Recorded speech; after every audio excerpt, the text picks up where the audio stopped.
What if I told you that the man who scored 245 goals for Liverpool used to travel 4 hours each way on cramped buses just to practice? This is Nagrig, a farming village 3 hours north of Cairo where water buffalo share dirt roads with donkeys, and hope is harder to find than clean water. Population? 5,000. Mohamed Salah's childhood bedroom, 8 feet by 10 feet. His family's weekly income, less than $20. But in this forgotten corner of Egypt, a revolution was brewing. Mohamed was small compared to his teammates, but he was doing things even the older boys couldn't manage. Gamri Abd El Hamid El Sadani opens the gates to where it all began. This is Salah's first coach, and his voice still trembles when he talks about that 7-year-old boy who was different. The shots weren't just powerful, they were desperate. Each kick carried the weight of a family's dreams and a village's prayers. While his friends chose Manchester United or Barcelona on PlayStation, little Salah had a strange obsession. He always picked Liverpool.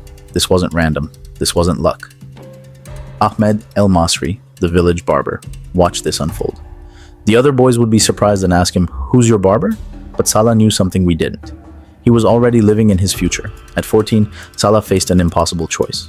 Stay in Nagrig and accept a farmer's life, or risk everything on a journey that would break most adults. 4 buses, 6 hours each way, 5 days a week, from Nagrig to Basyoun, Basyoun to Tanta, Tanta to Ramses Station in Cairo, then another bus to Arab contractors' training ground. His parents' life savings, gone. His childhood, sacrificed. His chances of making it, 1 in a million. We took the same journey Salah made hundreds of times. 7 people crammed into a van built for 5. Windows that don't open, no air conditioning, the smell of sweat, fear, and hope mixed together. Are they getting on or not? Passengers complain as the driver waits. This bus doesn't run on schedules. It runs when it's full. Imagine being 14. Imagine doing this alone. Imagine having no choice. 2011 Under-20 World Cup. Colombia. Egypt hadn't been stable. Revolution was tearing the country apart. But somehow, they made it. Captain Dia, Salah's coach, had one rule. Don't defend. You can't defend. But against Argentina, young Salah couldn't help himself. He came back to help his team and gave away a penalty. I told him, "Why are you in our box? You can't defend." Dia laughs now. 15 years later, Arne Slot tells Salah the same thing at Liverpool. Some things never change, some things are destiny. May 26th, 2018, Champions League final. Sergio Ramos. That tackle. Salah's shoulder. In Egypt, 115 million people held their breath. The World Cup was 3 weeks away. Egypt's first World Cup in 28 years, and their king might miss it. Dr. Mohamed Aboud remembers, "I had calls from Egypt's Minister of Health. I told him not to panic. One man's shoulder injury became a national emergency. That's not pressure. That's carrying the dreams of an entire civilization." October 8th, 2017, Alexandria Stadium, Egypt versus Congo. Winner goes to the World Cup, 75,000 fans, 28 years of heartbreak, 1 penalty kick. Do you know when you can listen to silence? I listened to the silence when Congo scored, 75,000 fans and silence everywhere. 95th minute, Mohamed Salah steps up. The weight of 28 years of failure, the dreams of 120 million people, all on his shoulders. He scored. In the dressing room afterwards, he started to dance, hug everyone, and he was shouting, "We did it! We did it! I'm the one who gave him that curly hairstyle and the beard," says Ahmed El Masri, the village barber, still cutting hair in the same small shop where teenage Salah would sit after training. His friends told him not to get his hair cut here because we're from a village, not a city, but he'd always come to me. Loyalty. Even when success came calling, Salah never forgot the hands that shaped him. Today, that barber shop is a shrine. That chair is sacred ground. Meet Rashida. She's 70. She sells vegetables from a small stall in Nagrig.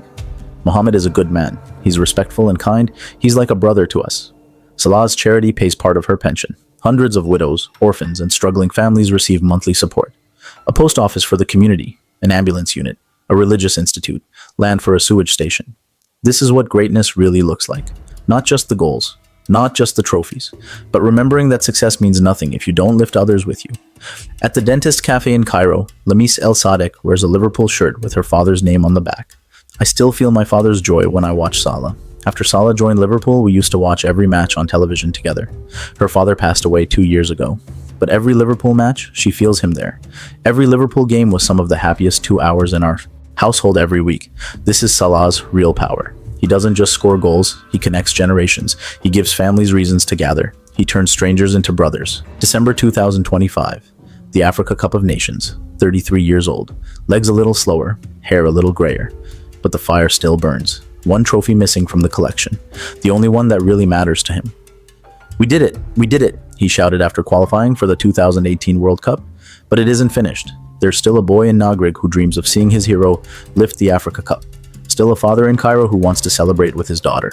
Still a nation that has waited long enough. The Egyptian king has conquered Europe. Now he comes home to claim his rightful throne. The story isn't over. The best chapter might still be unwritten. One more dance. One more dream. One more miracle. But here's what they don't tell you about kings. They're not crowned by trophies. They're crowned by the people who refuse to stop believing in them. Mohamed Salah became Egypt's king the moment he stepped on that first microbus. Every sacrifice, every journey, every goal was just confirmation. All the young kids now living in the village want to be like him. That's immortality. Not what you achieve, but who you inspire to achieve after you're gone. The Egyptian king's greatest victory isn't at Anfield. It's in the eyes of every child who now believes impossible things are possible. From a village with no name recognition to the most famous Egyptian in history. From buses that barely ran to stadiums that stopped for his name. From a 7-year-old pretending to be Ronaldo to adults pretending their children might become the next Salah. This is more than a success story. This is proof that dreams backed by discipline can rewrite geography. That a small boy from Nagrig can make the whole world learn how to pronounce an Egyptian village's name correctly. Mohamed Salah didn't just become Liverpool's legend, he became hope itself. What's your microbus moment? What impossible dream are you too scared to chase? Because somewhere in Egypt, a king is still taking the hard road home. And if he can do it, what's your excuse?